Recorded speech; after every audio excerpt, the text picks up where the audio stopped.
Hello guys, I hope all you guys are okay. My name is Nelson Viegas, your favorite personal trainer in Dubai.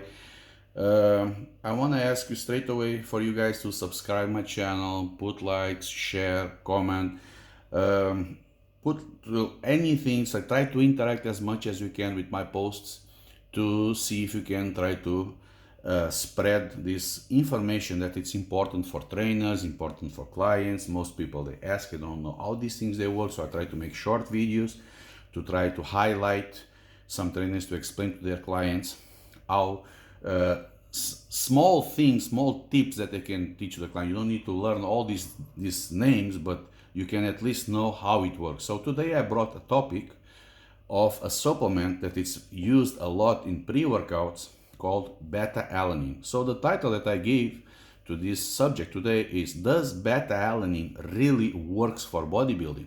So what happened is most people they use beta-alanine and they don't know how to use it. They don't even know if it works for bodybuilding. So what the literature says, what we see on the studies, it's beta-alanine only works in sets between 60 seconds and 240 seconds, okay? So, but what is beta-alanine? Beta-alanine is a form of alanine, so it's not exactly alanine. So it's a form of alanine that binds with another amino acid called L-histidine, and you form something called carnosine. This carnosine will buffer the acidity inside the cell, and I will explain you how it works. So you guys can ask, so why you don't just supplement carnosine? Or why you don't supplement L-histidine? Why you supplement beta-alanine? Because the ratio between L-histidine and beta-alanine is 40-1. We have 40 times more L-histidine in our body than we have beta-alanine. So that's why we take beta-alanine. And you don't take carnosine because carnosine it's not very well absorbed in our intestines. Okay, so that's why if you want to increase carnosine, we need to supplement beta-alanine because you have enough L-histidine to create more carnosine, and you use this supplement beta-alanine in a chronic way that I will explain you a little bit later. So how this beta-alanine works.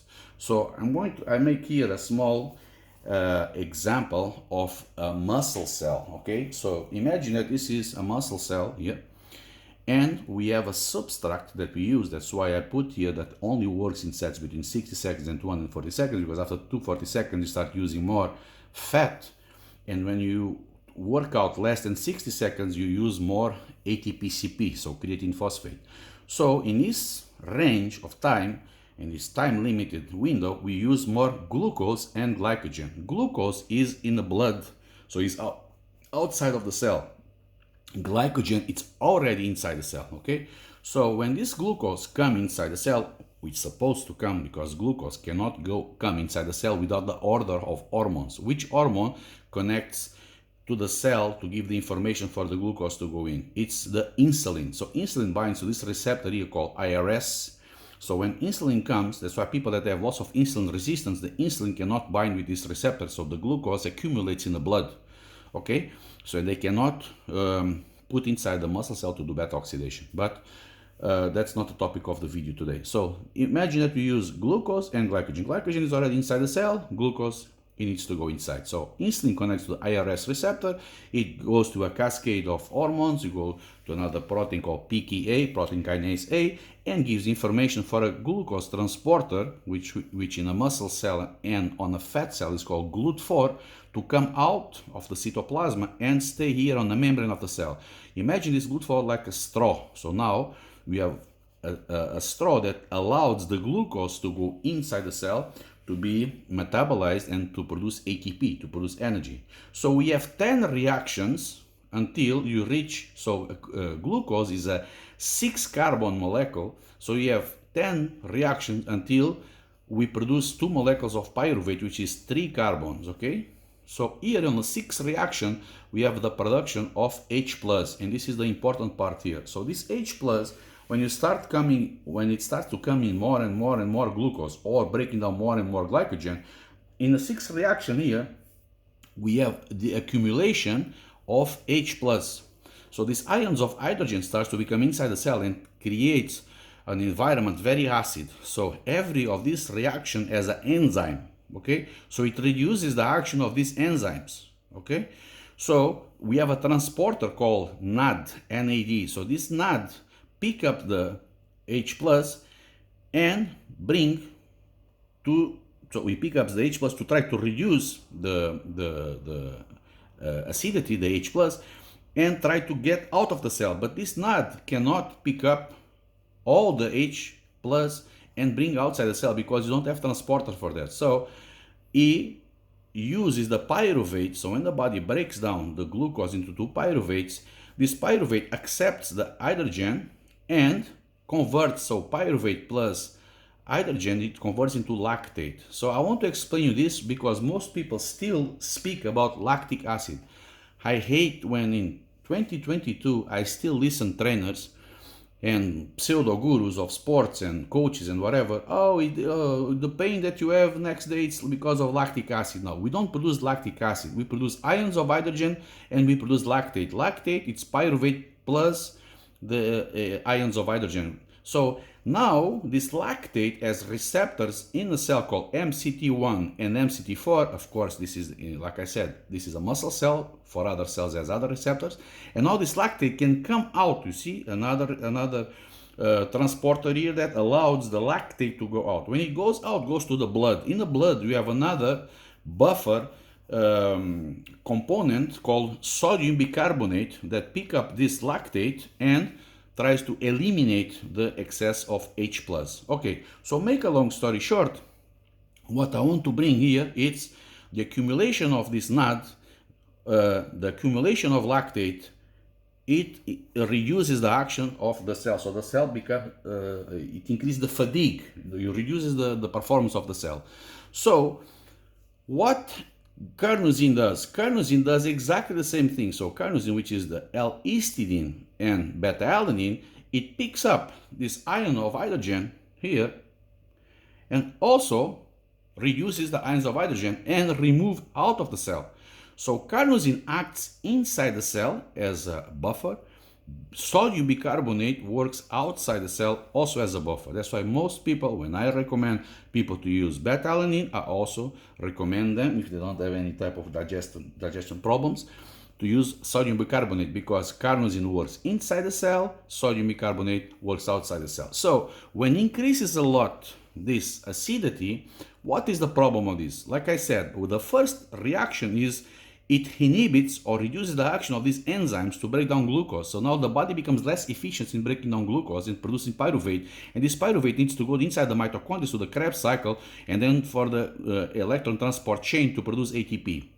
So, which also in a Krebs cycle we produce more H plus, and the electron transport chain we also produce H plus, because H plus, it carries protons and electrons, and the energy of the body is inside the electrons, okay? So this is important to understand. Another thing that also this H, the accumulation of H does, it's, I draw here a muscle fiber, okay? Imagine this is a muscle fiber and you have our proteins that all you guys know. It's the contractible proteins called myosin and actin. So this myosin needs to bind to the actin to do the muscle contraction. But the problem here is between the actin and the myosin, we have two proteins that covers the actin. Otherwise, our muscles are 24 hours under contraction, and we are not always contracted, we are always relaxed. We only contract our muscles when our central nervous system activates the motor units by electric impulses to release the calcium for the reticulum sarcoplasmatic, and the calcium binds into these receptors here. So now for the myosin to connect to the actin, the calcium needs to bind to these receptors here on a protein called troponin. So we have two proteins, like I said, that it's in the middle between myosin and actin. The names of those proteins are troponin and tropomyosin. So now when the calcium binds to the calcium side, which is here, what the body does, so this troponin pulls out the tropomyosin and expose the surface of contact of the cross bridges. Here we call this cross bridges. So the cross bridge of the myosin attach now here to the myosin, and now you can produce the muscle contraction. So the problem is this looks very good and very nice, and oh, so nice, you know. So the troponin pulls out, it's like pulling the tropomyosin, and now the sites are for the cross bridges, they are exposed, so the myosin can go and attach to the actin and does the muscle contraction. But the problem is the H plus, our friend H plus, also attach to the same calcium site. So now your body try to produce calcium from the reticulum cytoplasmatic and try to send the calcium here, and now we have so much of this H plus that now you cannot produce force, because calcium, for this reaction we don't need ATP. You need ATP only when the myosin attach to the actin. But for the calcium to remove the troponin and to remove the tropomyosin, we don't need ATP. So now we have this guy here, the H plus, that it's binding to the same receptors of calcium. So we have a big problem here. So more acidity you have inside the cell, less muscle fibers we have, and more fatigue we have. Okay, so this is important for you guys to understand. Okay, another thing is how you should take beta-alanine, so to reduce this H plus. So the dosage of beta-alanine, it's between 1 and 2 grams, 3 to 6 times per day. Usually the pre-workouts, they have very low dosages, and the goal is to increase the paresthesia. What is paresthesia? Is the increase of you have receptors called MRGPRD receptors. So these receptors, that they are located on the skin, on the intestines, in several parts of our body. So it gives you this itching feeling.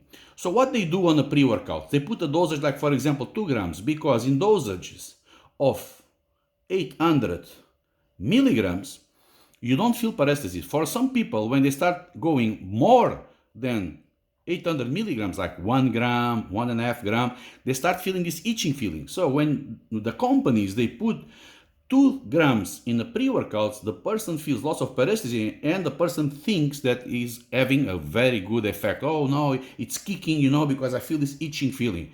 But the problem is, like I said here, the dosage should be spread during the day and should be chronic use. So it should be taken every single day, training days, non-training days, holidays, beach days, whatever days, and should be taken to accumulate carnosine, to store carnosine inside the muscle, should be taken for at least 21 days.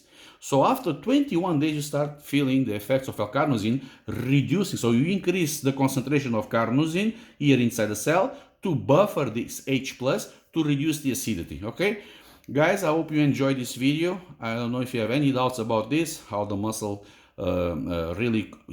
so this is the muscle cell, this is the muscle fiber. So what happened really in the muscle fiber and what happened in the muscle cell, I didn't really explain lots of the crap stuff because it takes long.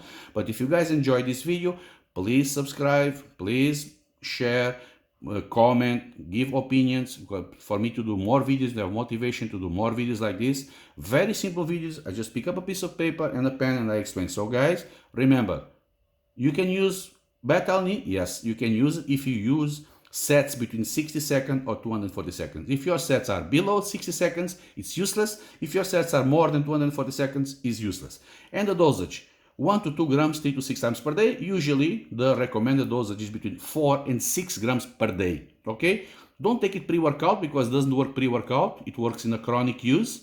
So, and most of pre-workouts, they try to fool you because they put a dosage of 2 grams that doesn't do anything, but you feel lots of itching. And then you say, oh my God, this pre-workout is kicking so much. No, it's not kicking anything. It's just giving the itching feeling, but you don't take the dosages that really are studied to buffer, to reduce the acidity. Dosages that are studied is between 5 and 6 grams per day.